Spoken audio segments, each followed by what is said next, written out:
it's time to sit back and relax with your favorite drink. And listen.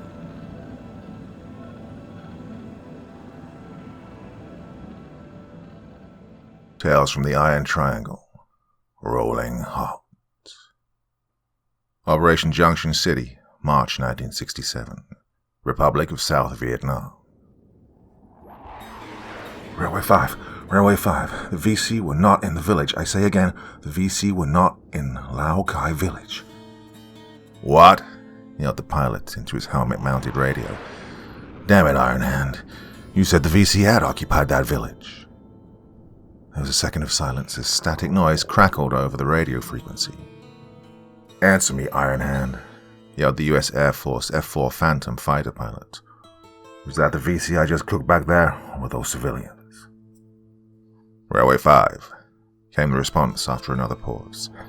Company-sized VC element is a half-click southeast of Lao Cai village, attempting to flee into the jungles headed south.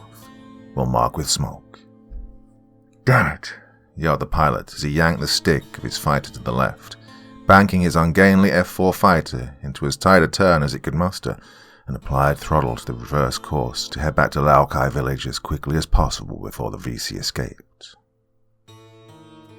Shit, said the radar intercept officer, sitting directly behind the pilot. Shit.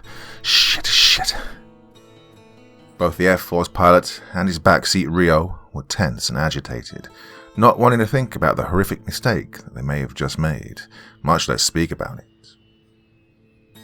The pilot, Captain William Foxhound Blake, leveled his wings after his fighter emerged from under the cloud back while continuing his slight descent, trying to ignore the sight of the burning South Vietnamese farming village that was off to his 1 o'clock position, the village which he had just incinerated with napalm moments ago. The FAC, Forward Air Control aircraft, was a small propeller-driven Cessna 02 Skymaster, which mounted pods of smoke rockets under its wings. The FAC's job was to locate VC positions, then fire the smoke rockets to mark the targets for the faster-moving fighter bombers, like Captain Blake's F-4 Phantom. The small FAC Cessna orbited lazily over the target area, circling a plume of red smoke rising from the jungle where the air controller marked where he wanted the Phantom to drop its payload of napalm. Rolling out, said Captain Blake grimly, as he positioned his fighter for his attack run, aiming for the smoke marker fired by the FAC. The roaring F-4 Phantom pulled up slightly, the sound of the twin-jet engines tearing through the sky as 2 silver canisters fell from underneath the wings. Immediately, the ground below the fighter jet erupted in a rolling sea of flaming, jelly gasoline and billowing black smoke, which was hotter than lava and refused to be extinguished until everything in its path was nothing but ash. Captain Blake felt little satisfaction as he pulled out from his attack run. His Rio, Captain Richard Guzman, looked over his shoulder at the expanding sea of flame below them and said, Good hit, Foxhound. That struck dead center. Captain Blake's throat was dry, and he felt an increasing sense of dread as he banked his Phantom north towards the sprawling Bien Hao air base that his tactical fighter squadron called home. Neither he nor his Rio spoke a word on the short flight back to base, each alone in their thoughts of a tragic mistake which they might have made, and praying to God that it wasn't so. Blake could not get the picture of the burning village out of his mind, as his brain kept replaying over and over again the split second that he released his ordnance over the village. As he pulled up, he caught a fleeting glimpse of the people below him. They were supposed to be VC. They were supposed to be the fucking communist Viet Cong. Captain Blake sat alone at the bar inside the crowded Bien Hao Officers Club, nursing his 5th rum and coke of the evening that the pretty little Vietnamese girl, Quan Lin, had given to him. The jukebox seemed to be playing the same 3 songs. Light My Fire by The Doors, Something Stupid by Frank and Nancy Sinatra, and Groovin' by the Young Rascals.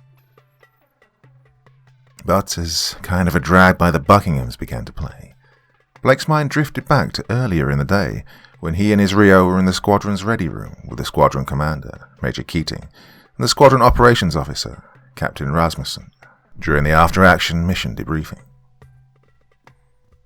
They weren't main force VC fighters, said Major Keating. But they were VC sympathizers.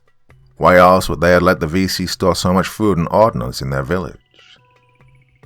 You and I both know that's a crock of bullshit that those psych head shrinker guys like to say to us in order to keep us sane, said Blake. Those people I killed today were innocent farmers, damn it. He's right, sir, added Guzman. If they were VC sympathizers, why did the VC prevent them from leaving the village? Major Keating folded his arms and nodded, looking down to the floor. He sighed. Yeah, you're right. The VC more than likely forced them to stay for the propaganda value.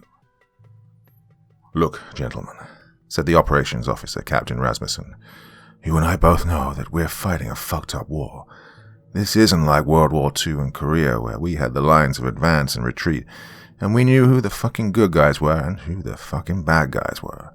No, here the VC and the NVA are out to fuck all of us, and honest mistakes, though tragic, are gonna happen. Yeah, well, you're not the one who dropped the nape on those civilians, Raz, said Captain Blake. Captain Rasmussen sighed. No, I did not, and I pray to God that I will never feel the same way that you do now, buddy. Look, you two are not murderers, said Major Keating. The fact that you feel so much remorse about what happened today proves it. VC orchestrated everything that happened at Laukai village, and they won a propaganda victory. We just need to be more careful in the future. It doesn't feel right, sir, said Guzman, shaking his head. War should never feel right, son, said Keating. Now, I know that we're in the middle of Operation Junction City, but I want you two to take the next few days off to relax and refocus. I'll need you guys back on the ramp in 3 days ready to go, understand? Yes, sir, replied Blake and Guzman in unison. They had been partners for the past 6 months, flying in the same bird and had gotten to know each other's mannerisms and habits quite well. Though they had dissimilar backgrounds, they worked well as a team. Good, said Major Keating. Captain Rasmussen, take Blake and Guzman off the mission schedule for the next 3 days. At the end of the duty day, Captain Guzman, a devout Catholic, showered and changed to go to the base chapel and pray his troubles away. Captain Blake hit the officers' club to drink his away. The alcohol wasn't doing it for Blake, and he hoped that Guzman was having better luck. An Air Force major wearing an unusual green and olive tiger-striped uniform and sporting a thick handlebar moustache approached Blake from behind. Is this stool taken, Captain Blake? Blake turned to see the FAC pilot and scooted over. Oh, have a seat, Major Kyle. Captain Blake had worked with Major Michael Kyle as his FAC in the past. In fact, it was Major Kyle who was the FAC in this last mission. A FAC's job wasn't easy, flying low and slow, hunting for the VC over territory where enemy bullets rose high and quick. As expected, FACs tended to get shot down a lot, hence the need for the non-traditional flying uniform. Can I buy your next round, Captain Blake? Said Major Kyle. Oh, you don't have to, Mike, said Blake. In fact, can I buy you a drink? Major Kyle chuckled humorlessly. Look, I take full responsibility for what happened today. I saw the VC enter the village, but I didn't see him leave until it was too late. It's those damn tunnels that they dig, said Blake. They can appear and disappear like they were ghosts. Blake finished his drink, and instead of signaling the bartender, he returned and signaled to his favorite bar girl, Quan Lin, for 2 more rounds of rum and coke. Oh, I'm sorry, man, said Major Kyle. It was my fault. I mean, you dropped the nape, but it was my fault. You can't blame yourself for what the VC did, Mike, said Blake, trying to be strong for his friend, but seeing a flashback in his mind of the people he killed just before he pulled out from his attack. This is a fucked up war, and the enemy are going to force us to make mistakes in a fight where we have to be absolutely perfect or else we lose the hearts and minds of the people. Captain Blake felt a gentle touch on his shoulders and heard a soft voice speak. Mr. William, here are your drinks. Blake loved it when Quan Lin called him Mr. William instead of Captain Blake. For a fleeting second, it made him feel as if he weren't stuck in the middle of a fucked up war. He turned to see Quan Lin, her face melting, her serving tray resting on skeletal hands where the flesh had peeled away. Quan Lin's long, beautiful black hair had been burned to a crisp, and her right eye dangled down out of her skull by a strip of muscle. Quan Lin's skimpy pink uniform had been burned away, revealing a charred, blackened ribcage. As she smiled, the flesh on her face melted away, revealing the charcoal-colored skull beneath. Blake could smell the reek of burning fuel coming from her. "Mr. William," the thing said sweetly, "your drinks?" Blake yelped and fell backwards off his stool, trying to back away from the hideous monstrosity that stood before him. Major Carl got up from his seat, reaching down to help Blake to get back on his feet. "Hey, buddy, are you okay?" asked Major Kyle. Blake just scrambled back more, hitting his back against the bar as the burning skeletal thing that used to be Major Kyle reached down at him with claw-like hands. Blake closed his eyes and turned his head, throwing his arms up protectively over his face. "Hey, Bill, I think it's time for you to head back to your living quarters." Blake then opened his eyes and stared up, blinking his eyes until they focused. Major Kyle and Quan Lin were looking down at him with worried expressions on their faces. The Officers' Club had gone quiet of all conversations as the other patrons stopped to stare at the typical cocky fighter jock pilot who'd fallen off his bar stool because he couldn't handle his liquor. White Rabbit by Jefferson Airplane was playing on the jukebox. Captain Blake allowed Major Kyle to help him up. "Are you okay, Bill?" asked Kyle. "Jeez, man, you're drenched in sweat. Do you need help walking to your hooch?" "Oh, I'm fine, Mike, thanks," said Blake, handing over $7 to Quan Lin to cover the drinks and the tip. "Bill," said Major Kyle. "I'm good, Mike," Blake said again. "I'll be able to make it back to my hooch." The conversation started up in the club again as Captain Blake left the Officers' Club. Major Kyle waited a few moments, finishing his rum and coke before following Blake out of the door. The fag pilot stood just inside the entrance of the club, watching to make sure that Captain Blake would be okay getting to his living quarters. Major Kyle was racked with guilt. This was all my fault, Major Kyle thought. I should have known that the VC would pull that stunt. I should have known that the VC would trick us into attacking a village full of helpless civilians. Now he has to live with my mistake. Major Kyle looked down, then entered the Officers' Club, the doors light my fire playing again on the jukebox. The showers had been cold, but Blake didn't mind. Captain Blake stared at his reflection in one of the mirrors which lined the shower room. What happened back there? He thought to himself. I know I'm not drunk. I can handle twice what I drank. Was it an hallucination? It couldn't have been. I could smell their burning flesh. A Vietnamese girl in her early 20s appeared in the mirror behind him, and Blake spun around, holding his towel around his waist. Hey now, he said. It's a little late in the evening to be cleaning the showers, don't you think? The Vietnamese girl simply stared at him. She must have been new because Captain Blake didn't recognize her. Well, come to think of it, said Blake, this is probably the best time to clean the shower stalls. Look, I'm done here, so I'll get out of your way. Sorry. Throwing on a clean white t-shirt, Blake stepped around the young lady and made to leave. However, before he opened the door to the shower stalls, he wondered why the girl was dressed as a farming peasant and smelled slightly of fuel. He turned to look back at her, but she was gone. Back at his hooch, Blake put on a pair of shorts and climbed into his rack. He shared his room with his Rio, Captain Guzman, who apparently was still at the chapel praying. Outside he could hear the hustle and bustle of the flight line. The war was going on 24 hours, and even though it was night, the roar of American F-4 Phantoms and F-105 Thunder Chiefs launching on night missions could still be heard. Blake lay in his rack, looking up at the light bulb on the ceiling, but only seeing Lao Kai village being lit up like a torch. Over and over again in his mind, he relived that one fleeting moment when he saw the villagers running right before they died. All of a sudden, the loud scream of alarm sirens split the air as the base rumbled and shook with a boom-boom-boom sound of incoming mortar rounds.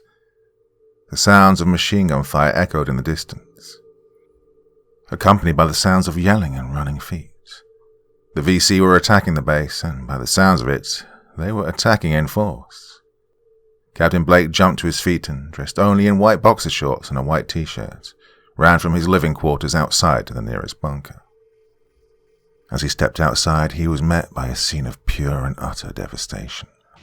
The flight line was demolished by the VC mortars as American fighter planes and C-130 transports were wrecked and ablaze. The hangars and control tower were also on fire, and the aviation fuel depot had exploded. Ordnance detonated, turning the night into a hellish deep orange, and everywhere Blake looked, hundreds of American servicemen ran and screamed, their bodies engulfed in flames. Standing outside in just his t-shirt and shorts, Blake was the only person on the base who was not engulfed in flames. The hundreds, no, thousands of immolated Americans turned to Captain Blake, begging and pleading for him to put the fire out. "No," screamed Blake as the burning mass of people drew closer. No, I can't," screamed Blake. The burning Americans reached out to him, pleading for help. Their flesh had been burned away, reducing them to little more than shambling skeletons. "I'm sorry. I can't. I'm sorry." Bill, wake up."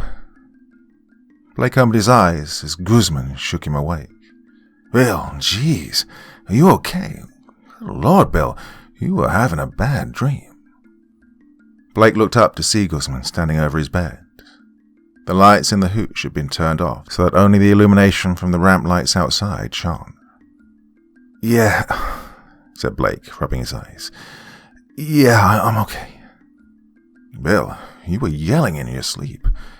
You were yelling that you were sorry," said Guzman. "What were you dreaming about?" I really can't remember," said Blake, slipping on a pair of grey sweatpants. I'm going to take a little walk to clear my head." "Okay, Bill," said Guzman. "Hey, I'll be up if you want to talk." "Yeah, man," said Blake. "Oh, thanks." Blake stepped out into the cool, quiet night. It was pleasant, the air not being particularly humid.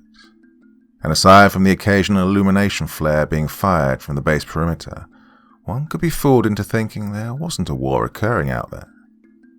Captain Blake walked to the nearest concrete bunker and, sitting alone in the darkness, put his hands to his face and cried. "Here you go." Blake awoke to see Guzman standing over him, a paper plate piled high with scrambled eggs, bacon, sausage, and slices of fruit in his right hand, a cup of orange juice in his left. Blake looked around, seeing that it was now morning and he was still inside the bunker. "I came looking for you when you didn't come back last night," said Guzman. "Found you sleeping here. Well, you seemed comfortable, so I didn't want to wake you." "Thank you," said Blake, suddenly realizing how hungry he was. He gratefully accepted the plate of food, saying, "Goose, you're my Rio, not my mom. You don't have to take care of me." "The hell I don't," said Guzman. "You're the stick jockey on the Phantom. I'm just the guy in the back. Hey, if you don't get home, I don't get home." Blake and Guzman sat in the bunker for a while, talking about everything except Laukai village. Guzman's family immigrated to America from Mexico, and like many new patriotic immigrants, Richard Guzman wanted to prove his pride and love for his new country by serving in her armed forces. And, well, despite being a devout Catholic, he admitted to despising the white college liberals who had no idea how privileged they were to be living in America, and who were protesting in the streets and burning down their cities at the behest of their communist masters. And for his part, Blake spoke about how his father was a fighter pilot in World War II, flying P-38 Lightnings in the same squadron as famed American ace Major Richard Ira Bong. His father fought the Japanese in the South Pacific campaigns, and then again fought the communists as an F-86 Sabre pilot in Korea. Blake followed in his father's footsteps, first flying as an F-102 Delta Dagger pilot before transitioning into the F-4 Phantom. He wanted to serve his country, just as his father did before him. But this war was different from all the previous ones. This one was just fucked. And America, with all its overwhelming military might, just wasn't prepared to fight in a fucked up war. The next night, the VC did hit the runway at Bien Hao with rockets, but the 2 craters which the rockets had created were very quickly repaired. That was the only significant event that occurred during Blake's time off, and 2 days later, Blake and Guzman were back on the mission schedule, Blake looking rested and refreshed from the few days' rest and recuperation that he'd been afforded. The mission that day was a CAP, or Close Air Support Mission. Several companies of the Army's 1st Infantry and 25th Infantry Divisions were pushing into the Iron Triangle, into a valley which Army intelligence said that the entire VC 375th Infantry Regiment and the 399th Heavy Weapons Battalion had been staging. The American infantry commanders had requested air support, and several flights of fighters had been allocated. As the infantry units pushed into the heavily fortified VC Valley, 2 F-4 Phantoms, one piloted by Captain Blake and one piloted by Captain Rasmussen, would be orbiting overhead, while Major Kyle would provide the FAC support. Several helicopters had been shot down in the valley previously, and American intelligence surmised that the VC had emplaced heavy anti-aircraft guns in the hills surrounding the valley. "How are you feeling, Foxhound?" said Guzman, as the fighter pilots suited up and prepped for their mission in the squadron's ready room.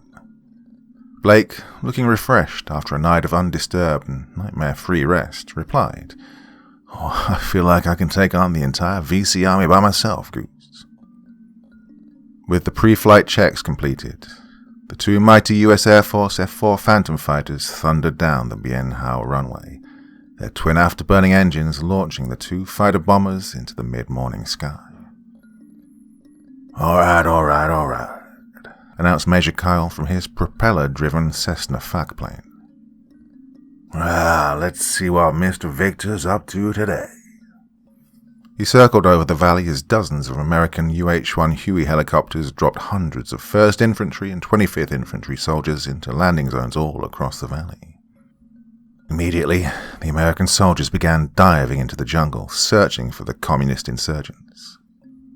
The fighter pilots didn't have to wait long for the call for help, as less than 30 minutes after they'd arrived on station, an infantry company from the 25th Infantry Division began screaming over the radio for help. "Pin down! Pin down! Pin down!" yelled the American Infantry Company commander over the radio. "We've got VC heavy automatic weapons fire from the hills west and north of our position. Looks like they have fucking 23mm cannons dug into the side of the mountains. We need air support now." "I see you," said Major Carl from his FAC aircraft. "I'm rolling hot." Major Carl then pushed left on the stick, pulling his little propeller-driven aircraft into a steep dive while firing smoke rockets at the enemy targets.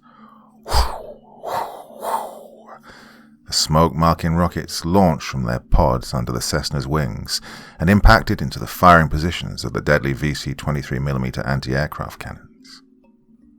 As Major Carl pulled up and away, he yelled, "Targets marked. Come get 'em, boys." All of a sudden, Major Carl's Cessna erupted in a ball of flames as VC cannon fire reached up from the hillsides beside him and struck his plane. The burning little Cessna tumbled into the jungle below, exploding into a ball of flames. "Rolling hot," announced Captain Blake as he armed his ordnance and dove towards the hillside aiming for the VC 23mm autocannons.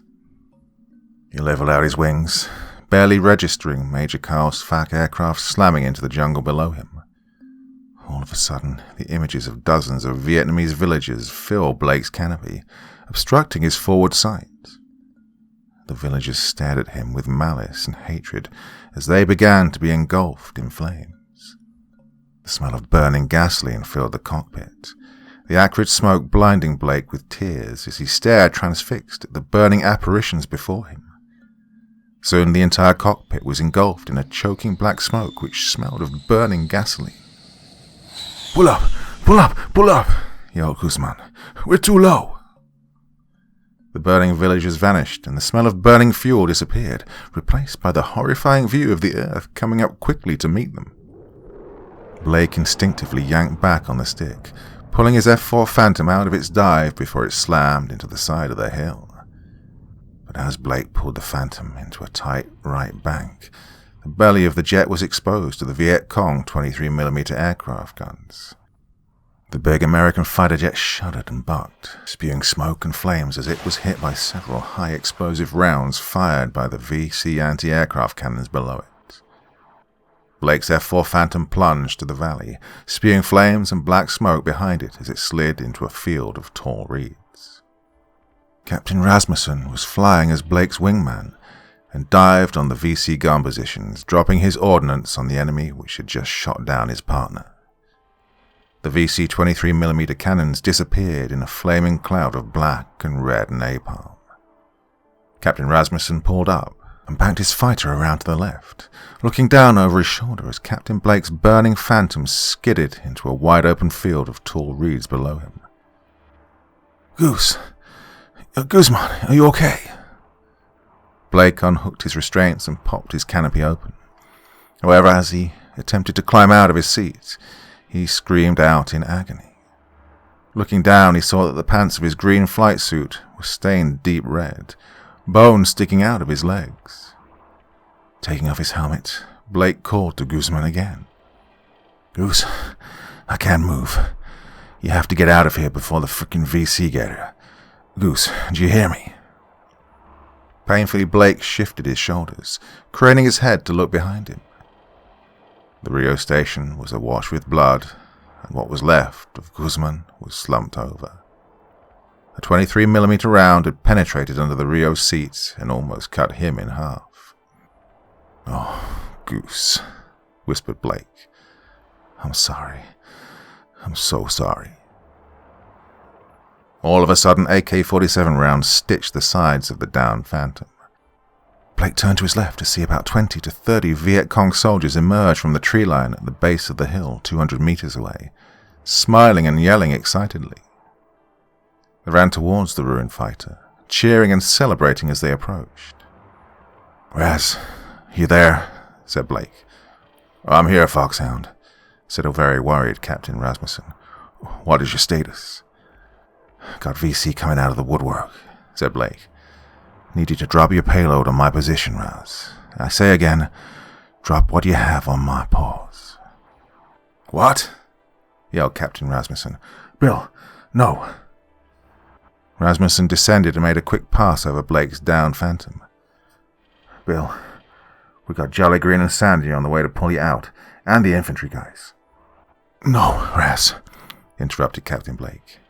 "If the VC have another 23mm up in those hills, they'll chew up the search and rescue Jolly Green and Sandy when they come in, and the infantry won't get here in time. If they do, they'll just get chewed up in another VC ambush."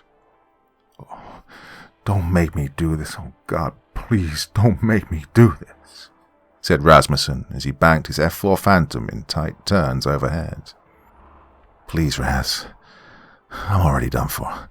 I can't be taken prisoner," said Captain Blake weakly. "Goose is dead. My legs are broken. Raz, I won't survive the journey to the Hanoi Hilton. They'll torture me. Please, Raz." Bill, I can't. Oh my God, no." "Please, Raz, do it. Do it," begged Captain Blake. "I'm already dead. Do it." Dozens of VC fighters were running across the field, firing at the downed Phantom and up at the Phantom that was circling helplessly overhead. The VC were confident that the American overhead wouldn't dare to attack them, not with a downed American pilot in their possession. Already a half-dozen VC soldiers were climbing up on the downed Phantom's wings in order to get to the Yankee air pirate that was trapped in his cockpit, while many more VC surrounded the fuselage, firing up at Rasmussen's fighter with their AK-47s. "Raz," said Captain Blake. God damn it, yelled Captain Rasmussen. "Bill, I'm rolling hard. Get down, oh my God, Bill, get down." The VC soldiers looked up. Looks of shock and horror etched on their faces as black exhaust smoke marked the enemy F4 Phantom's diving attack. Screaming, the VC froze in disbelief as they watched 2 silver napalm canisters drop from the Phantom's wings, and the fires of hell reached out to embrace them. As the rolling wave of red flames came to engulf them, Blake saw that his wrecked F4 Phantom was now surrounded by about 40 Vietnamese villagers. He recognized one of them as the girl he'd seen in the shower stalls. Blake knew instinctively that these were the villagers that he killed at Lao Kai. They were healthy and whole, and they were smiling at him, an expression of forgiveness in their faces. And Blake smiled.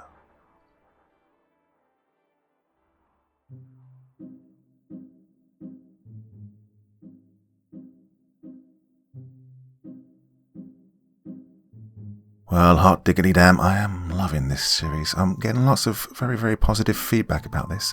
All of Taxi Dance's stories seem to excite you. A large number of you like these military sci-fi special ops kind of things, and these Vietnam stories in particular are going down really well. So, another one lined up very soon. A shorter one tonight, but another in the series will come next week sometime. To hell with Christmas, nothing stops me, eh? Well, yep, love that one as much as anything else. Your thoughts, feelings in the comments section below the video, and as ever, I'll do my best to reply to as many as I can. Keep them coming, that's what I say. Well, my dear friends, that's enough for this Sunday evening, but I'll be back again tomorrow night. Not entirely sure what yet with, but something good. You can trust me on that. Till then, my dear friends, very, very sweet dreams, and bye-bye.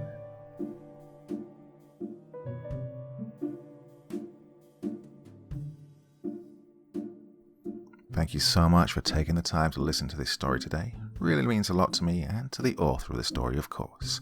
Well, if you want to know more about me, I'm pretty much everywhere on social media. You can find me on Facebook, Twitter, Instagram. You can download my music on SoundCloud.